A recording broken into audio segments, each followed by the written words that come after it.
Hello, English 108 students and learning coaches. So, I wanted to touch base here at the end of the week over a couple of things that I discussed with the students. I just wanted to reiterate some things.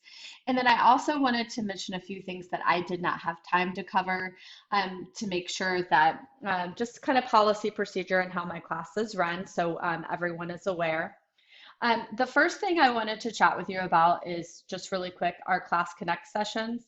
Our normal week for Class Connect will normally be Mondays at 9:15, Wednesdays at 9:15, and then Thursdays at 9:15. Thursdays will usually be held as a help session.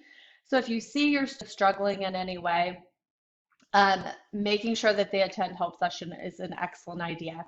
I did let them know that that is going to be our normal weekly Class Connect schedule. However, depending on content, there may be weeks where all four of these days are required to attend. So technically, students should be available at 9:15 Monday through Thursday for English. There's no overlap. There are no other classes with that same time schedule. So they should always be available at that time. Also, just a reminder that Class Connect sessions are required. They're not optional unless the teacher makes them optional. And the only reason students should be missing Class Connect is because if they're sick, a doctor's appointment that can't be rescheduled, family vacation, death in the family, something like that, some type of an emergency. So I just wanted to touch base on that really quick. Also, I do want to touch base on behavior for Class Connect. The first couple of days, everyone did pretty well.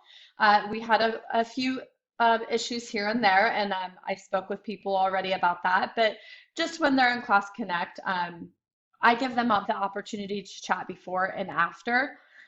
So during actual Class Connect, the expectation is that they're on topic, that they are behaving, and that they are present and actually paying attention and participating to what's going on. So on your end, learning coaches, if you can help to facilitate that as well, that would be fantastic. Um, and just want to make sure that you are aware that in my class, I'm very free and open with chat as long as the students are chatting about what we're discussing. When it comes to the point that we get off topic, sometimes I have to take chat away, but usually I don't. Once we get into the swing of things, the students usually are right in there with everything too. Um, the other few things I wanted to let you know about that I did not have the opportunity to chat with them about are that Connects are recorded, and there are Class Connect recording page, and you can obviously find the Class Connects in the schedule when the students actually go to click into Class Connect. You can see the schedule and listen to any of the recordings. There's also a content page where there's Class Connect recording as well, and that is here in the classroom. So when you click onto that, in the past, what I've done is actually inserted the links for these. However, you are easily able to access them through Class Connect. So if you ever need to come back and see what we covered on those days, that's what's going to be listed here. There will not be links this year. It's just going to be listed as to what we actually covered that day. So you can come through here and look to see if you need to catch up on whatever Class Connect that you missed for the day. All right. And all of our Class Connects are recorded except for our help sessions. Our help sessions are not recorded. So those Thursday sessions are usually not recorded. So I just wanted to make that clear. The other thing that I wanted to chat with you about very quickly is that every Friday I will be sending an email out to students who are missing assignments. So this week we had 3 assignments due.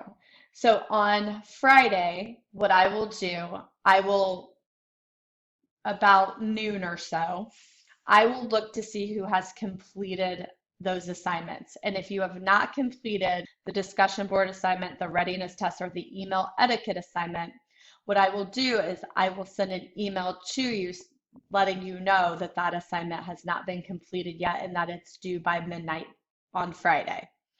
Um, I talked with the students about our late notifications for assignments. So if a student happens to miss this Friday due date and they do not turn an assignment in by that day, what's going to happen is you're going to get a notification that there's an assignment overdue for English for them. What I have told them is, yes, you want to keep on pace. That notification is to let you know that you're missing something. However, one of the things that we've had students do in the past is they start to submit blank and random assignments. With that, we do not want students submitting blank and random assignments. So the policy in my class is the first time they do it, I give them a warning and they're able to resubmit the assignment.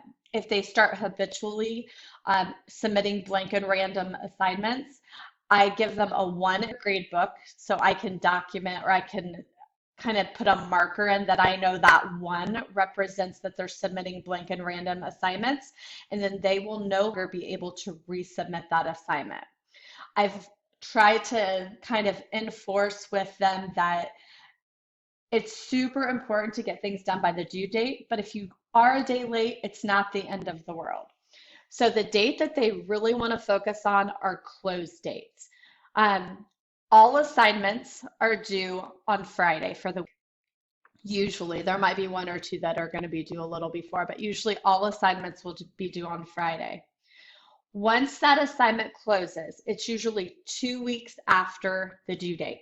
So, for example, and I will preface this by saying that orientation assignments not close for the entire semester, and the assignment next week will not close for the entire semester because they're orientation type assignments and we'll have new students coming in who will need to do these assignments.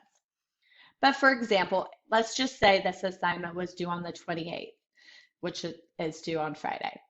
So 2 weeks from Friday would be September the 11th. If this assignment was set to close 2 weeks after its due date, it would be closing on September 11th. So the students are actually given 2 additional weeks to complete assignments past the due date. I will tell you, once that due date is closed, that assignment is no longer accessible to them. They will not be able to turn that assignment in and they will not have access to it.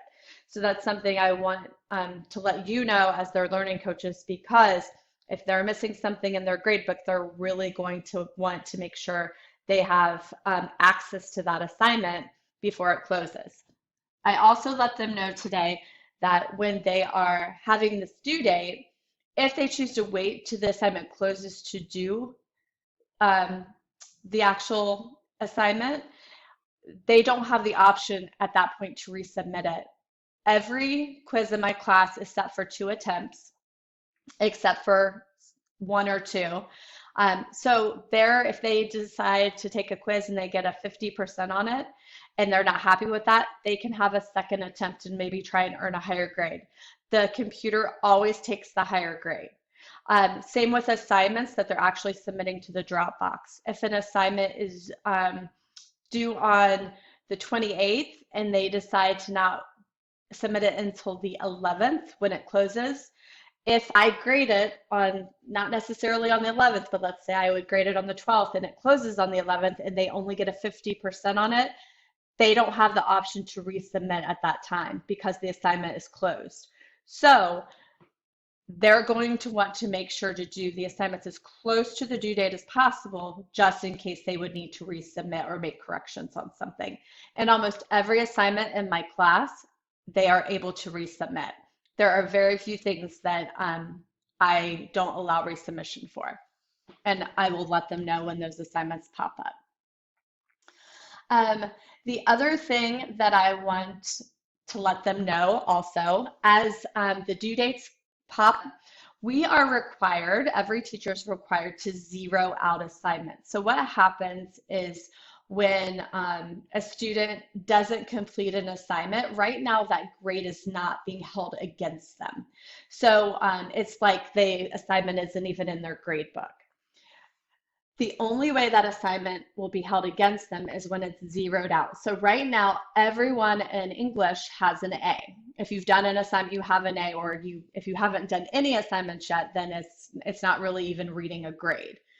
But once I zero out assignments, your grades will change. So I normally zero out assignments on Sunday evening or Monday morning. So even though that this assignment's due the 28th, I likely won't zero this out until the 30th or the 31st because that's just, I work a lot on Sunday evenings. And so that's normally when I do a lot of these things, or I'll do it on Monday morning or Monday afternoon. Okay, so expect to see your gradebook change at that time once those are zeroed out. Now, once the assignment is zeroed out, you are absolutely allowed to go back and take the test or submit the assignment and raise that grade. Okay, so what that does is do an accurate reading of what your grade actually is. So I just wanted to make sure, I did not have time to talk to the students about that. So students, I wanted to make sure you're aware about that as well. The last thing I wanted to talk to you about very quickly, and I did not have the chance to talk to them about this, and I probably will mention this on Monday in our Class Connect.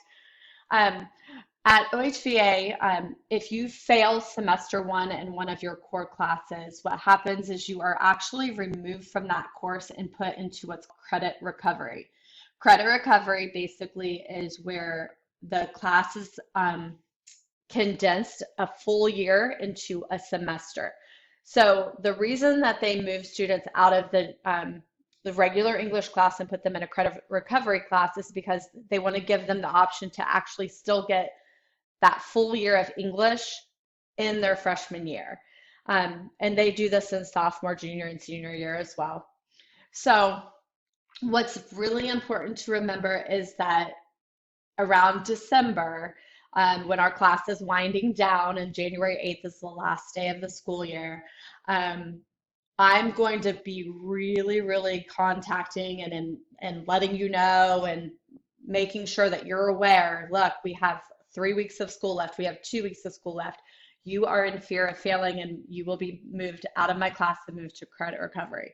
So I don't want that to be a surprise for anyone. So I wanted to make sure learning coaches, and I know many of you probably are already aware of that, but if you're new to OHVA or you weren't aware, I just wanted to make sure to set that precedent right up front so that we know to keep on track, keep up with the pacing guide and the assignments, and make sure that we're where we need to be and that we're able to stay in class and not have to move to the credit recovery.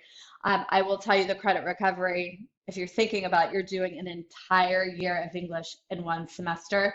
So you are doing a lot more work than you would be doing if you were to stay in my class and move to semester two.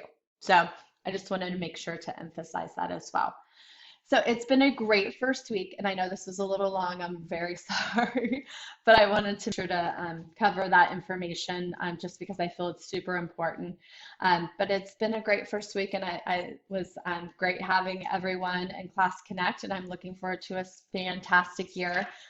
Please do not, learning coaches, do not hesitate to call and check on your student. Email me. I'm very quick with email usually, as long as there's nothing crazy going on. But definitely make sure to keep in touch with me. I do teach journalism as well, so I have over 200 students total. So I have quite a few students combined with English and journalism. So sometimes I'll have one or two students that might get like mixed in, and I'm not really catching that they're not doing as good as they should be. So I really appreciate learning coaches that are emailing and just checking in and letting me know what's going on at home or happening, or if there's a reason that maybe why someone's behind, because I obviously am not able to see that unless you let me know. So thank you for the 15 minutes I just had you guys listen to. And if you have any questions, please do not hesitate to contact me. I would be happy to answer anything that you have. Thank you.